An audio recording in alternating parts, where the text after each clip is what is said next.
welcome back to the MMA Split podcast. I'm Matt. I'm Josh. I'm Sylvester. Me and Sylvester are back in the comfy chairs because we're recording this on Sunday. We are tired. Sly has a job now. He understands what it is to be busy. His time is valuable. But we got a lot of shit to talk about because I watched about 11 and a half hours of fights last night. The last 12 fights happened in approximately the same amount of time as the first 4, which is everything that's wrong with boxing. Should we quickly talk about the boxing first? Get that weed out of the way. I was a bit wrong describing this as a banana peel. Usyk's really good, and he's still quick, and has cardio, and he's bigger. This was a bad night for AJ. Well, I just don't understand how AJ didn't know he was fighting a southpaw, because he certainly didn't look like it. I mean, when you have that symmetry, you both got the same side lead hand going. You have to win that foot battle. You have to have your lead foot on the outside of your opponents. And AJ's was just firmly entrenched on the inside of Usyk's. He conceded that for 12 rounds, and it made it, a lot easier for Usyk to kind of fire off his work from that side. It was just, I don't really know what the game plan was or what the thinking was and why no adjustment was made there. But it was just, really. Go ahead, sorry. I was going to say, I kind of felt that a big issue here, and I felt this really showed some of the holes in Joshua's game, which is that he is a moving forward front foot fighter at the elite level. I know with Andy Ruiz, he did a good job of fighting long, but it's not really his style. He likes to be up close and landing heavy shots, and he's not good. He's not a counter striker. He's not a guy who can move on the bout foot and slip and counter. And I think he was constantly in those early rounds put on the back foot. He was pressured, and I think there was a real speed discrepancy as well. Usyk's fought smaller, quicker guys. Joshua wasn't able to use that reach. He wasn't able to fight long, and everything was happening so quickly that you just didn't get any sort of sense of making reads. I thought he bit really hard on the feints. I thought it was really easy for Usyk to kind of throw him off with the head movement. And middle rounds, he did kind of come back. When he moved forward, he was effective. But then obviously Usyk just puts the pressure on in the last 4 rounds and clinches it. Yeah, he had that round early on. I think it was the second where he was just working the jab relentlessly. And he looked really good against Usyk in that one round, across the start of the fight. Yeah, Usyk did a really good job kind of mixing it up, just, picking away with single shots and then mixing it up with combos. Really kind of made the tone and the pace of the fight quite unpredictable. And yeah, like I say, AJ's got holes in his game. We all know he does. Against a great technician like that. I said I was nervous about it. I really didn't think he was going to go like this, though. You had a lot of right to be, man. It kind of throws off the big AJ Fury fight that we wanted, but I got to be honest. I know it's a different type of fighter, but if Usyk's able to do that to Joshua, I think Fury would have given him very different problems, but a lot of problems. Yeah. I don't know how close that fight would have been. And the funny thing is I actually think Fury's really well suited to beat Usyk. Fury's whole career is beating smaller, lighter pressure fighters. I'm not saying maybe at Usyk's level, but I think that the height and reach, Fury fights long, he fights off the back foot very well, he counters very well. I think Usyk is a good style matchup for him. The only sad part, and then we'll move on to MMA, it looks like Joshua's going to go for the immediate rematch. I don't think that's a good idea. I think Joshua needs to fight somebody else, work on some things, have a different opponent, maybe similar style, but at a different level. I know it's crazy, but maybe just do a Ruiz trilogy. Just work on some stuff, counter-striking on the back foot, beat a guy that you kind of know isn't at that top level, but still presents that kind of sort of height and reach situation. Because really, his 2 losses are against guys with good hands who like to move forward and are shorter. Yeah, significantly shorter. Man, I don't mind seeing the rematch, but I got to be honest. I would love to see the unification bout. I would love to see Usyk fight, presumably, Fury after his trilogy bout with Wilder. I don't know how likely that is going to happen, with boxing being boxing, but that would be a great fucking matchup. I mean, if you were going to do like top 10 most technical boxers of this era, Fury and Usyk are both like high up on that list. It's just a mouth-watering proposition. Yeah, Yeah, it's not the fight that maybe we wanted, but to be honest, it's probably going to be a better quality fight, judging from what we saw. But we'll see what happens. They're probably going to do the rematch. I don't think Anthony Joshua is going to make the adjustments quickly enough without having a fight in between. But you never know. You never know. He pulled it back against Ruiz. He believes in himself. I would say he seemed a little relieved at the end. I don't know how much AJ's enjoying being the champ. Maybe, and I think the disappointment of not getting the Fury fight, I don't know how much hunger there is, not to be a competitor, but to be the champ. So I was coming off mute there. Oh, it's going a bit nuts in the background. I'm not sure how much of that you can hear. Oh, we're aware. Perfect. Okay. So what was the question? He seemed a bit relieved. Like he was kind of like... I don't know. I think he knows how to keep his cards close to his chest in front of the cameras. It doesn't really give too much away. I really don't know how much I want to read into anything I saw from AJ last night in terms of his kind of body language, his demeanor. I feel like, with the rematch, even just with like the lead foot, there's so much immediately he can change. It's not going to have a huge effect, but it's going to stop making it so goddamn easy for a guy like Usyk. So there's certainly like quick adjustments they can make just for the foundation for a game plan for the rematch. But anyway, I don't want to talk about it too much because I'm quite upset about it still. I'm a big AJ fan. I'm excited to move on to the MMA if you guys are. Yeah, I'll say this. Tottenham Stadium looked fucking spectacular for the fight. I'll give them that. Yeah. Absolutely spectacular. And Lawrence Okoli looked very good. Hasn't got a bullshit decision, but it is what it is. It's boxing. And that was only really the precursor because literally the moment I finished the broadcast for the boxing and switched across to the UFC, it was at the 5-minute beginning mark of the first round of the first fight. Just seamless transition. It was fantastic. And this card was ridiculous. We're not going to go bottom to top. We're going to go top to bottom. So we're going to start with the main event. Fuck. I mean, this was something else. Right from the walkout. I mean, the fact that Brian Ortega made a sort of gimmicky walkout look cool as fuck is a credit. That purge mask thing was pretty badass. And I don't like Usyk as well. Yeah, Usyk's was dark. Very dark. But no, it was great. They walked out, there was intensity, and right from the opening bell in that main event, I realized that I had dramatically underestimated Volkanovski, which is going to be a bit of a trend of my main events, boxing and MMA. It's the feints, man. It's the movements and the feints. Ortega couldn't get a read. He was lunging in early. They were still close rounds. He was still landing stuff, but it was very much Volkanovski who was setting the pace. And then the third round happens. And third round might be the best round I've seen all year. Hands down. That's pretty exciting. Absolutely ridiculous. Sly fell asleep, so we'll have to fill him in on the what happened on the main two cards. He was there for the rest of it, but not. You didn't wake him up? No, I was gone. He was gone. I couldn't wake myself up. Also, it's awkward because it's him and Mir. Like, it's like I don't want to wake Mir up for the sake of Probably Sly. But yeah, Ortega drops Volkanovski, jumps on the fastest secured guillotine I've ever seen. I mean, this thing is in. Volkanovski is going purple.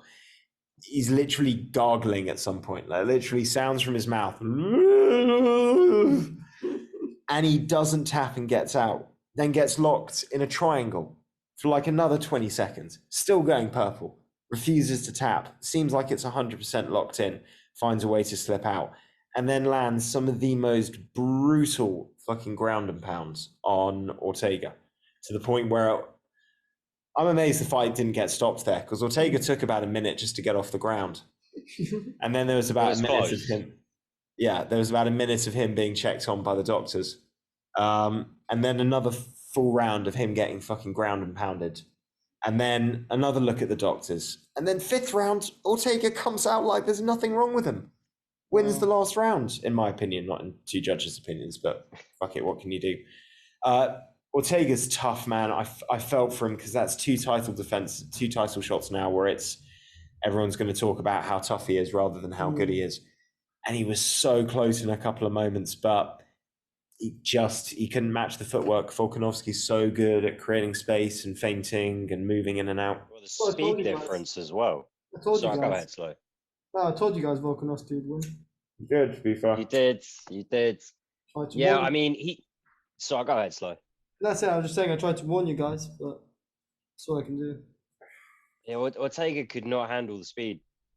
Just Volkanovski was everywhere all at once.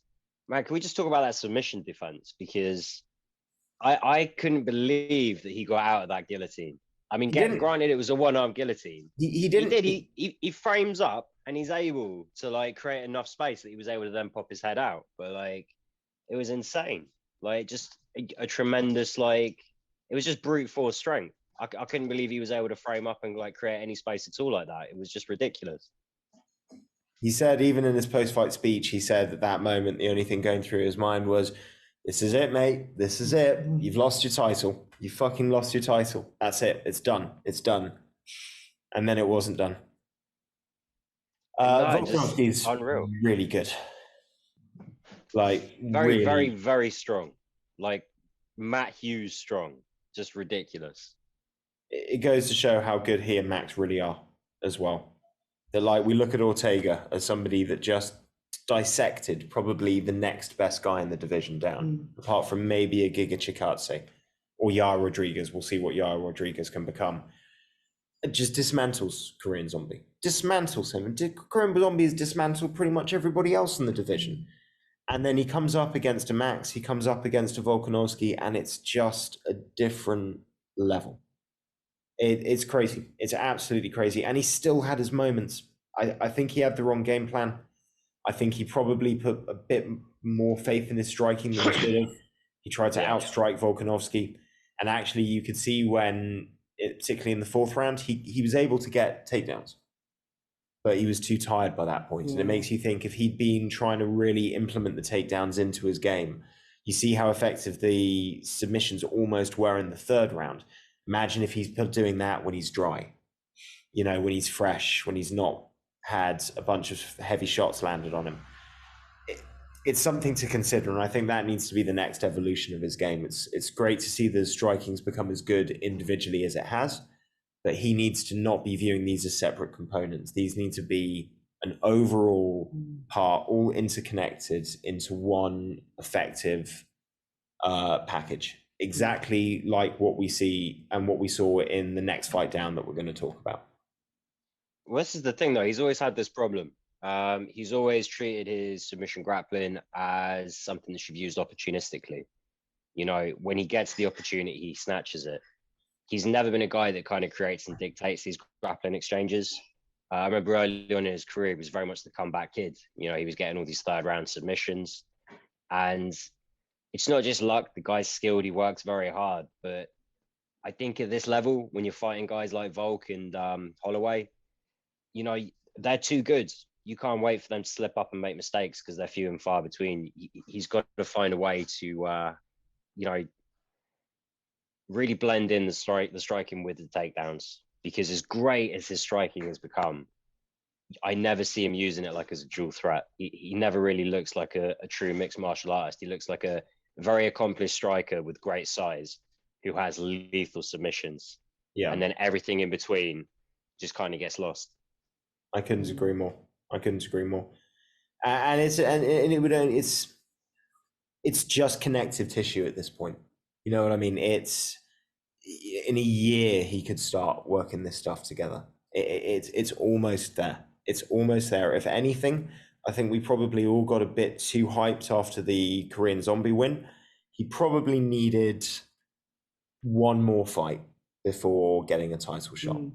And I think part of that is due to the fact that he kept his rank despite not fighting for 2 years. So it just felt like he was the next natural guy in progression. He beats the number 3 guy, but a Yair Rodriguez, somebody like that, I think might have been a better matchup. And that could have, you finding a guy like Yair Rodriguez, I think you're forced to accept that you're going to be looking to engage grappling because you're talking about an electric striker, an electric kicker. And with Volkanovski, maybe he got the impression that he could just beat him with the striking and force this guy to wrestle. I'm not even going to need to take this to the ground. He's going to do the job for me, which is, to be honest, what I thought was going to happen. But it is what it is. Great fight. Cracking from both guys. Love the fact that they patched it all up and there was a lot of respect afterwards. Ortega's going nowhere. The guy's not even 30 yet. He's what, 29? Oof, something like that. Yeah. He's young. He's almost there and he's almost got it figured out. Volkanovski is the champ, man. He fights the winner of Rodriguez Max. Let's see what happens. I'm going to drop all of my Max is still the champ crap now. That's the respect I'll give him. And to be fair, a few months ago, I said that's what I do. I said that if he beats Ortega, the winner of that win would be the legitimate champ in my eyes. And he did it. What can you say? Let's get down to the main event, to the co-main event. We thought this was going to be destruction. It was destruction in so many different facets. Valentina Shevchenko beat her in every range and every single discipline. And the moment it was the craziest thing for 3.5 rounds. It's just like patient destruction. It's just like picking her apart, landing kicks, not even letting her get involved. I thought Lauren Murphy was just going to be so willing to fight that she'd be reckless. In the end, she ended up getting frozen. Just didn't throw, sat in that panic, sort of trying to look for the perfect opportunity, landed practically nothing. 4th round, one check hook lands. As soon as Valentina sees that she's slightly wobbled, it's over in like 25 seconds.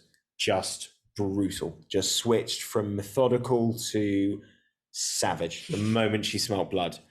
It's like when you see those great white shark attacks on of seals on drone footage, and you see like the sharks just swim in really slowly, and then all of a sudden it sees that the seal's not really paying attention, and then just Savage Shevchenko. Yeah, man, it's just a mismatch, isn't it? I mean, like you say, like she gets frozen out there. It's a different level. Valentina is just so good with everything she does. Her risk-reward ratio is very conservative, but I think it should be. When you're that much better than everyone else, why give them an opportunity, you know? Like you say, natural finisher. I love the way that she does that kind of like high teep kick and then kind of like really reaches in with the front kick to the body. She has all these different like sort of single strike and like 1-2 strike combination things that she'll do that push the opponent back. Every time she resets distance, she has the luxury of taking a step forward when she does it. You know how different it is when you're taking a step back to reset distance? It creates, it gives your opponent an opportunity to maybe take a step forward as well. But if you're only having to worry about moving forward into your range, it's just so much simpler. It shaves like a milliseconds really, but in a fight when at this level, someone as technical as Shevchenko, it's a world of difference, man. She's just another level. The 1-2 followed by the leg kick combo that she threw constantly when Lauren Murphy was backing away was great, because as soon as she realized that she was moving at a distance of the 1-2, she just immediately followed up, always land the leg kick, just constantly creating this idea of, if you come near me, I'm throwing teep kicks and kicks. If you try and move away, I'm going to move you away with the hands and land a leg kick. There was just no range where Murphy was able to do anything. And I mean, Murphy was bigger. She had reach. You know, she looked like she probably cut a bit more weight and was physically larger. But so Valentina Shevchenko was still very methodical about it. She didn't take unnecessary risks. That's the level that she is. She's absolutely brilliant, but still comes up with a specific game plan for every single opponent. There's no arrogance of, I'm just better than these people, I'm just going to beat them. She's still methodically working out, what are you good at? What are you bad at? How am I going to specifically beat you? It's dangerous combination. On to the next one. On to the next victim. Equals Ronda Rousey's 6, which is... Okay. Yeah, 6 title defenses in 1 division. Nunes will do that if she beats Juliana Pena. Obviously, she's got the featherweight ones as well. But these 2 girls are the best. What else can you say? Right. Yeah, man. Let's move on. I don't need to wax lyrical on Shevchenko anymore. Exactly. Enough's been said. And we need to have some time to talk about this fight. Partly because this was the fight that Sylvester saw this one. Sylvester was awake for this one. Yes, well, it's half awake. I was keeping up, I think. I had low expectations for the actual quality of Nick Diaz versus Robbie Lawler too. That's the I night. thought this might, I even said this. I like the anticipation is going to be better than the actual thing. This was so much fun. I mean, by the end, I felt like there was Nick Diaz had no business being there. But for the first 2 rounds, I loved every second of it. I mean, 500 strikes thrown, two guys that just didn't give a fuck, decided they're going to stand right in front of each other and trade blows. What else? What else did you want from a fight like this? Yeah, this is why we shouldn't cut weight. This was just amazing. I definitely think Diaz won those first 2 rounds as well. It's just, Yeah. do you guys see the Jake Shields comment online? No. Jake Shields saying that Diaz did not want to take the fight on this date. Things like the Martin Sano signing are all kind of coming into focus a little bit more for me now. I think they very much did all of this to placate him for the date rather than trying to get him back into fight. So I literally just did a 6-week camp. Didn't really have time to get in a proper shape. Probably a large part of the reason that they moved it to middleweight when he should have been starting his weight cut. And yeah, kind of just pushed a little bit too soon. But I'm really impressed. I've never seen an out of shape Nick Diaz before, and it's still spectacular. Like, what a great fight! It was. I will say though, I know you guys feel like he won those first 2 rounds, and I certainly think that he obviously landed more strikes. But I think Robbie became very aware, particularly about sort of towards the end of round 1, that nothing coming at him had any significant. I know Diaz doesn't throw with a lot of power. He's looking to just touch people. But even at that level, I think Robbie kind of realized, I'm not really getting hurt by these. I can stand here, I can roll, and I'm going to land harder shots than you are. And even though he might have been losing the rounds, I think he could tell that he was hurting Diaz. And I didn't really get the sense that that this was working out well for Diaz. Like, it felt like he was starting to crack, particularly in that second round. It was so annoying. Our bloody feed cut out right at the end of the second round. Yeah. But it was not a big surprise when we switched on and Nick Diaz was on the floor. It was kind of how I thought that was starting to go.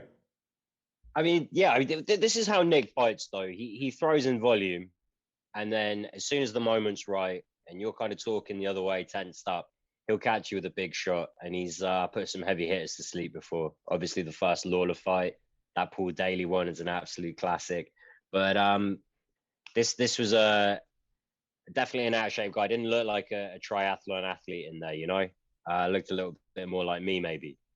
And Also, Robbie's doing the damage, and Nick's firing back, and Nick's in this fight, and Nick's outstriking him. I wasn't completely surprised when he went down.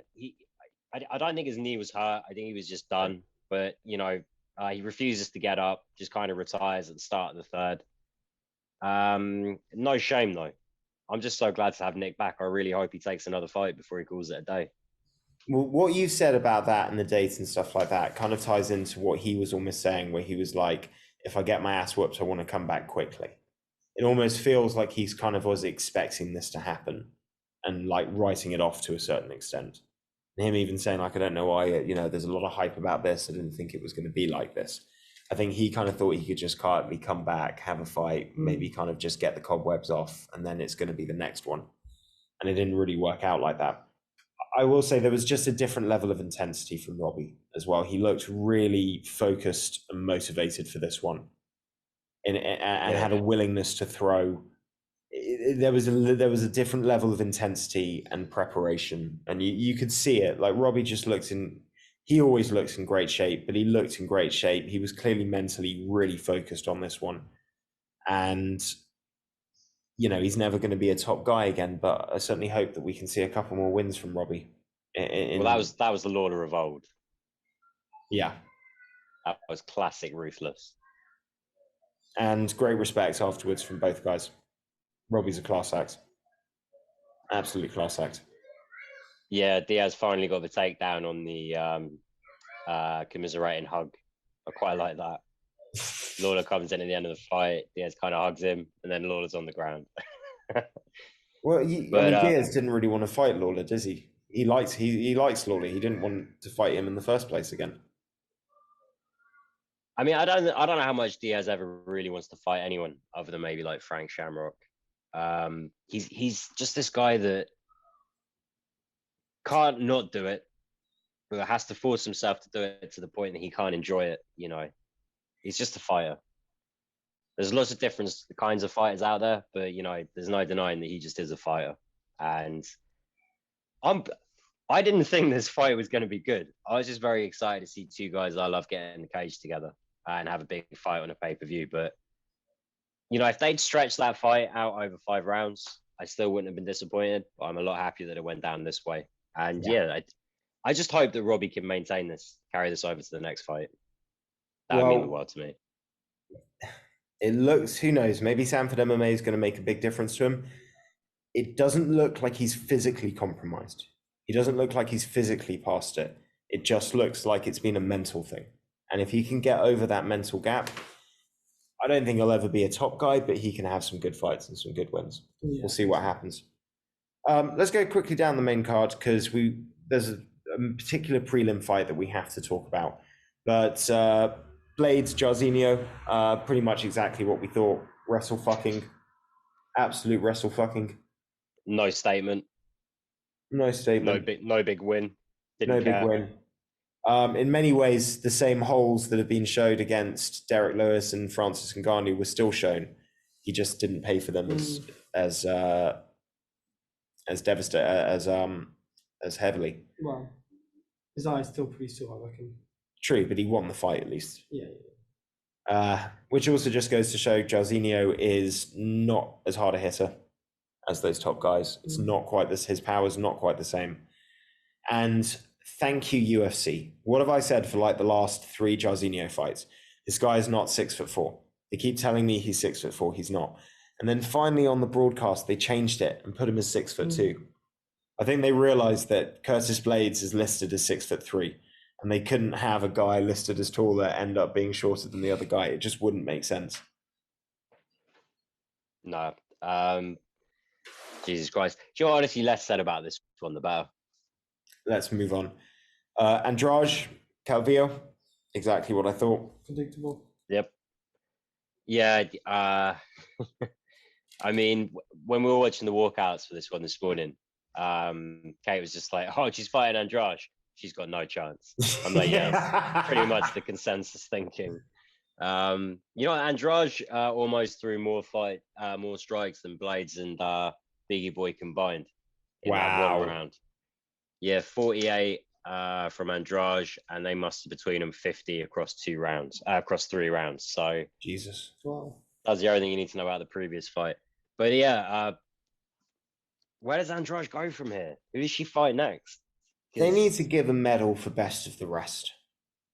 It needs to go for people like Ortega and Andrade. They're just like, listen, man, we get it. You can't quite beat these fucking prodigious talents that end up emerging in each division. But you're the next best thing. There's got to be a silver medal somewhere. Well, the Chael Sonnen Award. Andy Roddick has got a bunch of fucking nice-looking silver plaques in his trophy cabinet. He didn't win Wimbledon. He just got to the final. But he still gets a plaque. Yeah, I think still gets paid. Just leave her time. Maybe when Shevchenko is like 62 or 63, maybe then she can beat her. Well, the nice thing Andrade has got going for her, she can basically fight across 3 weight classes. So all she needs to wait for is that one opportunity, that fucking like champ that pops up that you look at and go like, nah, not a fucking chance. I've got you beat. I don't care who the fuck you are. I think maybe. Yeah, sorry, guys. Title fights in all different divisions. Keep trying. Keep trying. That's definitely the mentality. There's something about the Brazilians as well. They don't seem to be as held back by the idea of losing in their mixed martial arts careers on average. You look at like Oliveira, you look at Aldo, you know, it seems to be like a lot more sort of American English fighters kind of get a couple of losses or have that sort of setback and think, oh, that's it. And then the Brazilians just have that ability just to think, I'm going to keep fighting and see what happens and believe. I suppose a lot of our thinking is tainted by boxing, which, you know, before MMA, there was, is it Ballet Tudo or Tudo Ballet? The like the no holds, everything okay? Yeah, Vale Tudo. Yeah. You know, they've always had this style of kind of like combat sports and, you know, fighting more often and inevitably having losses on your record. So, you know, it's surprising when you, as a British fan of combat sports, when you first come into MMA, to see guys with, you know, double digit losses on their records, like fighting for championships. It seems a bit weird at first, but you don't appreciate that in MMA, it's as it should be. You just keep fighting, building experience, and when you get like a good, you know, 5 to 10 win streak going, you're gonna be fighting at the top of whatever organization you're in. Boxing, you get a couple of key losses early on, and they write you off, and that's it. You know, they love their undefeated records. Yeah. Yeah, I think the Brazilians handle it a lot better, definitely. Also, I Yeah, don't know. Maybe it's more of like the competitor to the compared to the fighter mentality. Maybe a lot of the Brazilians just view themselves as fighters and they enjoy it. And then if they can win the championship, that's great. Whereas a lot more Americans, particularly sort of like the athlete, the rest of the guys that come across, it's very much, no, I'm doing this to become the champion. yeah. Although at the same time, then you've also got like the Diaz brothers are American. They don't give a True. shit. That's There's always true. exceptions, I suppose. But I know what you're saying though about Brazilians. I think there is a cultural kind of thing where they don't lose easier or anything, but they just accept it a lot better. They take it on as kind of like a teachable moment, a learning experience. Hmm. All right, are we doing all of the prelims? No, Or but we've got to talk about Dashvili versus Marlon Moraes. yeah, This Okay. was ridiculous. That is the closest. I mean, we were talking about, was it last week or a couple of weeks ago, the Gravely loss to Manus, where it's like that is a spectacular comeback. That ain't got shit on this one. Yeah. Dashvili was unconscious. I mean, yeah, done. That fight could have been stopped at 4 different occasions. And he finds a way not just to come back, but take him down and then wallop the absolute fucking shit out of Marlon Moraes on the ground. yeah. I Yeah, feel what? so bad for Moraes. You know, he beats Aldo, and everyone, including Dana White, calls it a loss and gives Aldo a title shot. He beats the brakes off of Cejudo in the first round of their fight, and then just gets starched in the second. And then the exact same things happened here. You know, he had him banged to rights. I was thinking, you know, back in the day, this wouldn't have been a stoppage, but by today's standards, he's lucky to, you know, not having Keith Peterson step in on this one. I imagine Dominic Cruz is going livid watching this. Dominic, I was Just thinking. like, if that's not a stoppage, what the fuck? I was thinking But exactly the same thing. it was close. It could have gone either way, right? Man, poor Marlon Moraes. All anyone's going to remember is it's another loss. Just not going his way. Is this 3 losses in a row now? 3 losses in a row, 4 of his last 5. You could say 5 on the bounce if you don't think he beat Aldo. He has That's no luck also at all, this 3 boy. knockouts in a row. Yeah, that's not good. Although this one, you know, the technical knockout, the ground and pound, it's more accumulative. I'm not saying it means he took less damage, but there's a chance he didn't get as badly like concussed or rocked as, for example, like the Corey Sandhagen fight. You know? Yeah. He still took a lot of fucking blows, mate. Yeah, and it dished out some damage. That first round was beautiful. Yeah. And he's dangerous, man. He's so fast. He lands so hard. But Dashvili is made of fucking Georgian steel. Yeah, that is so tough. Mentally, physically, absolute stud. Absolute stud.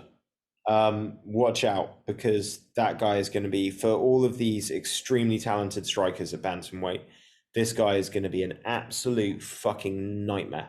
Because now you've realized you basically could take a fucking steel crowbar to this guy's face 10 times and he's still going to be coming after the takedown. That is a horrific thought. Absolutely horrific thought. I can't even think about who he fights, but there's nothing but good guys. Nothing but good guys out there. Yeah, I think Pedro he's Munoz. afforded the. Yeah, I think the best thing he can do right now is just sit down for a second and just let the fighters ahead of him just kind of sort things out a little bit, and then he can start picking away at the rankings again. Because He should only really be, a fight or two away from a title shot at this point. It's just got to be the right matchups at the right time. Yeah, couldn't agree more. But he's going to be a problem. For Moraes, I don't think they'll cut him, but this is a devastating loss. I don't know where he goes from here. He's clearly this good. He belongs with these guys. It just hasn't gone his way, and time is not on his side. I don't know if he definitely doesn't deserve to be cut. I don't know if he wouldn't have a little more fun and make a little bit more money going over to, say, Ryzen, ONE FC, or Bellator. But I would love to continue seeing this guy fight in the UFC as well. It's just, you got shit on a little bit there, Marlon. Magic Man couldn't pull it out of the bag, and he's just going to be labelled as a guy on the decline if he can't find a new home, or take a risky fight, reach down the rankings a long way. I don't know. There's just lots of bad options on the table for him. That's the shit side of losing. Everything gets harder. Well, great fight. Unlucky. Hopefully he's not out the UFC, but it's going to be a long way back. Dashvili moves on. Dan Hooker was fucking good. Yeah. I hope someone in Hack Brass Corner brought a pen and paper and was taking notes, because that was a masterclass. Yeah. And to do that on the back of all the shit he's been through, and then handle the post-fight shit as well as he did. Yeah. Massive respect he gives to Hack Pressed. Still manages to say his piece, thank the people he needs to thank, kind of shit on the fact that it was a fucking nightmare for him to get there, and then also have a really good call out for his next fight. And Dariush, perfect fight. Perfect fight for those two guys. Let's get that one matched up. Hopefully after City Kickboxing move to America, which it sounds like they're going to do. They're actually all going to do it? From what I've heard, they are so incensed about what's happened with the way that New Zealand have handled things very heavily, because of what we talked about on the picture. They make all of these concessions for the other teams in New Zealand. There's been 100 different fucking cricketers and staff and all the rest that were allowed to fly over and stay in hotels and train with each other for cricket matches and for rugby games and all the rest. But then they're shutting down a gym with 20 people. Yeah, training for world title level fights. So yeah, that's probably also why they're going to be able. They're now booking Adesanya Whitaker for January, because they're going to do that in the States or Abu Dhabi. Hey, nice. I don't think it's a bad idea. If they all move as a team, why not? In fact, it's going to remove a lot of distractions. Not that I think City Kickboxing has a lot of issues with stuff like this, but especially after what happened at Falvake, just a good, clean, fresh start. All go together as a family. I think this is the sort of thing that really kind of pull them even closer than they already are. That could be a great move. Yeah. Let's go down the rest of this card. Chris Daukaus fucking flatlined Abdurakhimov not once, but twice. Abdurakhimov had no idea where he was at the start of round 2. He got off the bench and was just randomly walking around the octagon. Both knockouts were incredible. Yeah, this is a beautiful fight. Man, Chris Daukaus has big things in his future. That's how I feel. The stars are aligning for Chris. He's coming to the UFC at the right time, the right age. He's getting the right opponents, and he's just flying on up the rankings now. How do you see it? Do you think he's kind of set on a collision course with Tom Aspinall for 2-3 fights time? Headlining. Yeah, I think he's actually a little further ahead, because that Abdurakhimov win, that's a higher ranked guy. So I think he might be a little bit ahead of him. And from the sounds of things, I think Tom Aspinall wants to fight Ivanov. Yeah, so Blago Ivanov, yeah. Maybe in 2-3 fights time. But I think the UFC's got to be smart about this. They don't want to knock out these two young and up-and-coming talents in a division that's kind of old and stodgy. Let these guys, and particularly when they're going through the more established fighters this easily, let them do that. Let them build up. Have, them tested against some of those top 10, top 5 guys now, and see what happens. Yeah, and if they come through it, I think in 2-3 fights time, that could be a good bet to make. They did a very similar thing with Costa and Adesanya, and that worked really well. They know what they're doing. But yeah, that's how I kind of view it now. That Spivak's kind of taking that loss from Aspinall. These two guys are going to be knocking on the door of the top 5 real soon, and the winner of that is probably going to be looking at a title shot or a title eliminator. I can imagine that. Rough night for Roxy. We knew it would be. She did a lot better than I thought she would. Gave a much Yeah. better account of herself. Kept it a lot more competitive than I thought. It was gonna go, to be honest. But Taylor Jesus Santos Christ, was was a it? beast. Yeah, 5 takedowns. Sweet Jesus, against Modafferi. That's something. And damaging ground and pound as well. Yeah. Jaylen Turner surprised everyone. Apologies. Surprised me. Apologies, Jaylen Turner. At 6'3", if he can put it together like that and have a submission game, he's a serious threat. That's 3 on the bounce. I'm paying attention. Let me. Well, he just took Medic Get apart. my phones into my picks. So I think I might have one of the picks. Sly thinks he's won the picks. He's going to check. Do you want to grab your laptop might as have. well, setting up for the footy? Yeah. Might have with Volkanovski, Man, I was really excited to see Medic get back in there. This guy was just a hot mess of striking violence in his UFC debut. I mean, obviously, looked really good on Dana White's Contender Series before that. But yeah, just couldn't get started. Jaylen Turner just took him apart and then just mercifully tapped him out at the end. Yeah. I thought a really patient finish from Turner. Good. It was good. I really loved the instincts. Very fast hands as well. And with that reach and the whipping torque that he gets on it, he's a potential problem for a lot of people. Nick Diaz Academy new boy, Nick Maximov. Good fight from him. This wasn't easy, but he did well. Looks impressive. This is a fun fight. Yeah. Semmelsberger showed everybody why you don't have a guy who's 0-2-1 in his last 3 fights get into the UFC. Yeah, this was brief.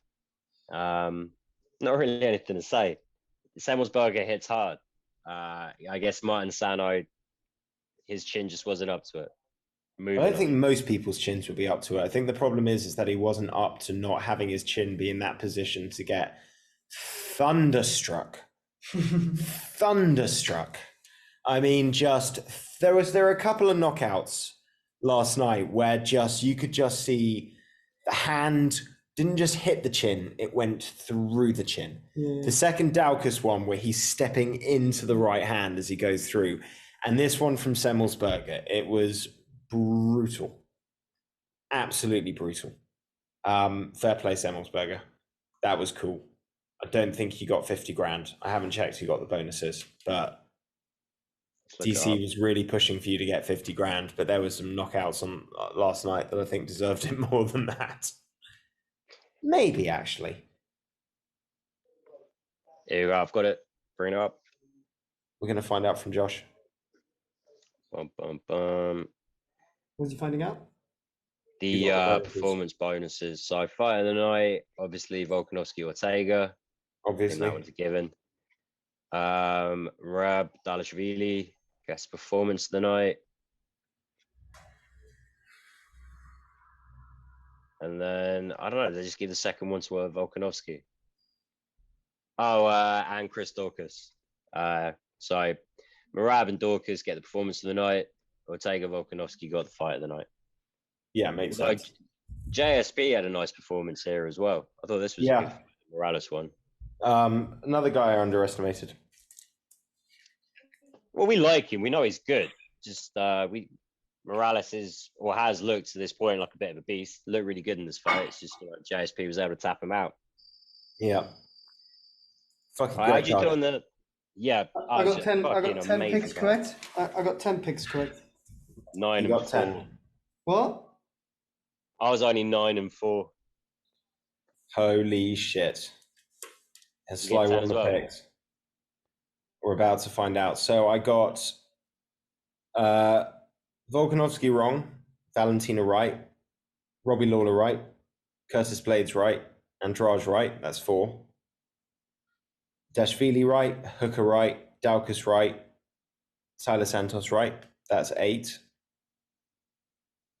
I got Nick Maximov right and Matthew Semmelsberger right. That's 10. Are we 10-10? We're 10-10. Oh my god. Holy shit. Methods I got correct. I got Robbie Lawler by knockout correct. I got Valentina Shevchenko by knockout correct. I got Curtis Blades by decision correct. I got Andrade by knockout correct. I got Dashvili I did not get right. Dan Hooker I did not get right. Chris Daukus I said knockout. That is 5. Tyler Santos I said decision. That's 6. You can't only the ones that you won, no? Yeah. Okay. Yeah. Well, you can't get the method right on the runs you didn't get No, right. I'm just I double checking. said Semmelsberger by KO. I got 7 methods correct. Right, so I've got, oh my god, this is going to take a second. So you tell me. So what did I say? So I got Volkanovski KO, that's not the case. So Shevchenko, yes, KO. Lawler, KO. That's 2. 2. Andrade, KO. 3. Dashvili, decision. No. Nasrat, I didn't get. Dukaus, KO. 4. Santos, KO. No. Nope. Medic, KO. No, Maximov, he lost. KO. No. You counting Medic as a win? No, I'm just saying what I've got listed. Sorry, okay. So Maximov, KO. Maximov, no. Schmersberger, KO. C. 5. Yeah, 5. Matt I wins. won the picks Oh my god, you're so lucky. on decision, on tiebreaker. Come on. Well, guys, that was the card. The only thing I do want to very quickly bring up on the news is, have you guys seen about Aljamain Sterling? Oh no, but I mean, are we not going to talk about Jon Jones? Oh, we're talking about that as well, but Aljamain Sterling is more immediate and disgraceful news to me. Really? What's he done? He's pulled out of the fight. Oh well, that's not as bad as domestic battery. Less expected. No, I think both of them are fairly believable. I can't get my fucking words out today. Definitely to be expected. Aldo pulling out of the fight. Yeah, I see that coming. Jon Jones getting arrested. Yeah, I see that coming. Man, why is he pulled out? I haven't seen. I just saw it pop up, and I was just like, "Yep, that makes sense." They're going to say it's because of an undisclosed injury. I think more likely they weren't liking what they saw in training. I'm going to try and bring up the story now. And yeah, Jon Jones flies into Vegas. His fight with Gustafsson. It's there for 6 hours. Hall of Fame, yep. And gets arrested for domestic battery violence and tampering with a vehicle, I believe.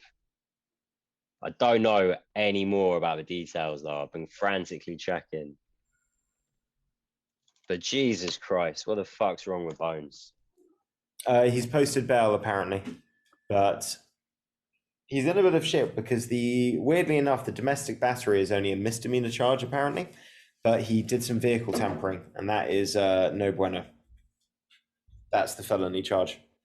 And he's had such a history of shit, and he's done the whole community service thing. He's done the whole I'm going to go to rehab thing instead of court settlements. I'm sure the UFC have probably had his back a little bit in the past in kind of like smooshing things and giving a good character reference or saying they give some kind of support. I don't imagine they're going to do that with his current stance and what he's been doing with his contract and not fighting and all that kind of stuff. I could see him spending a small stint, 30 days in the neck. It's not impossible. It's unreal. It's like anything Conor McGregor can do, Jon Jones can do better. I'm just sick to the teeth of these two. As Dana White said, the guy's got some serious fucking demons at this point, because how can you spend less than 12 hours in a city to be inducted into the Hall of Fame and have that quick of a reversal? I mean, literally, you talk about the highest of respect to the lowest of shame in the course of 7 hours. It is Nose beer is a hell of a drug. Very true. Very true. Certainly a shame. FYI, undisclosed injury from Aljamain Sterling. Apparently neck issues. Yo. You see who's willing to take that fight on? You got to talk to them. Sean O'Malley. Sean O'Malley's asking for it. He's like, yo. I don't like that fight for Sugar right now. I can tell I can tell you who the candidates I would pick would be. Yeah, go ahead. So, you want a guy that's at the top of the division.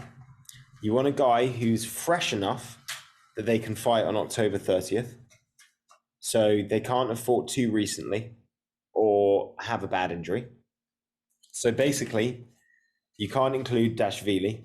You can't include Rob Font, because I think Rob Font's got an injury at the moment. Is that correct? I'm not sure. I mean, Dillashaw definitely had surgery. Dillashaw's out. A little up in the air for me. Jose Aldo. He's the guy, man. When you need a spot filled and you know that he's going to create some buzz, you can sell it. The first fight was competitive. It didn't end well for him, but it was fucking competitive until it wasn't. The improvements we've seen from Aldo in the 2 fights since. I'm just saying that could be the guy that they look at and think the dates match up. He could make the fight. Aside from that, maybe. Yeah, I mean, it would be Sean O'Malley next, really. He'd be the next closest guy I can think of. Yeah, and if I'm Jan, I'm not taking any of these fights. Losing my belt by disqualification, stupid foul. He shouldn't have done it. But if I'm him, there's no way I'm fighting for an interim title. I'm just going to wait for the rematch. I feel like he knows that people need to see it. He's got all the leverage he wants. There's another side to this, though. I think that the UFC would tell him that they would honor him and treat him as the champ. I can even see them if Aljamain Sterling does not give them a quick turnaround date. I could see them even stripping him and making the interim champ become the kind of like what they did with Whitaker. So I think they would. I think because it's because of an injury and it hasn't specifically been over a year, they're gonna have to just not strip him and say it's an interim just for obvious sort of like, following procedure reasons. Mm-hmm. But as soon as they have an interim champ that they feel that they can market, if Sterling doesn't come back with a quick date and say this is when I can do it 100%, I see they strip him. I mean, they can be petty and vindictive when they want to be, so it wouldn't be the weirdest thing I'd seen. I'm assuming we're just going to see this fight sooner or later. We will see. I mean, what card was it due on? Was it November? October. It's meant to be in a month's time. Jon Jones is still worse, but that's a little salty. It's such bullshit, man. It reeks of, I don't believe in myself. I'm going to just try and hang on to this for a little bit longer. It could be a real injury as well. We don't know. It could be a real injury. Fuck it though, man. All right. Should we call it a day, guys? Yeah. Let's wrap it up.